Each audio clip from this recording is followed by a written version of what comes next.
വെട്ടിയതല്ല, വെട്ട് സ്വയം ഏറ്റതാണ് എന്നതാണ് എൻ്റെ അഭിപ്രായം.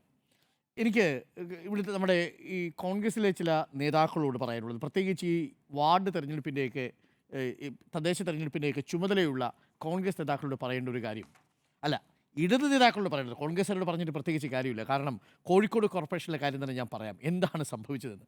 ഇടത് നേതാക്കളുടെ പ്രത്യേക ശ്രദ്ധയ്ക്ക്, നിങ്ങളുടെ അടുത്ത രാഷ്ട്രീയ ഉത്തരവാദിത്വമായി ചില തദ്ദേശ തെരഞ്ഞെടുപ്പുകളിൽ മത്സരിക്കുന്ന കോൺഗ്രസ് സ്ഥാനാർത്ഥികളുടെ പേര് വോട്ടർ പട്ടികയിലുണ്ടോ എന്നുള്ള വിവരം നിങ്ങളെങ്കിലും ഒന്ന് ജാഗ്രതയോടുകൂടി ഇരുന്ന് ഉണ്ടോ ഇല്ലയോ എന്നുള്ള കാര്യം ഉറപ്പുവരുത്തേണ്ടതാണ് എന്ന് ഞാൻ അറിയിക്കുന്നു. ഇതില്ലെങ്കിൽ ഇത് സി പി എമ്മും ഇടതുപക്ഷവും ഒക്കെ ഇടപെട്ടാണ് തങ്ങളുടെ വോട്ടർ പട്ടികയിൽ നിന്ന് പേര് നീക്കം ചെയ്തെന്ന ആരോപണം നിങ്ങൾ വെറുതെ കേൾക്കേണ്ടി വരും. കോഴിക്കോട് കോർപ്പറേഷൻ്റെ കഥ അതാണ് പറയുന്നത്. വിനുവിൻ്റെ ഒരു പുതിയ സിനിമയുടെ പേര് കുട്ടിമാമ എന്നാണെന്ന് തോന്നുന്നു. കുട്ടിമാമ എന്നല്ല, പേര് മാറ്റണം. വെട്ടിമാമ എന്നല്ല, ആ വെട്ട് സ്വയം ഏറ്റുവാങ്ങി എന്നുള്ളതാണ് പൊട്ടിമാമ എന്നായി മാറിയിരിക്കുന്നു.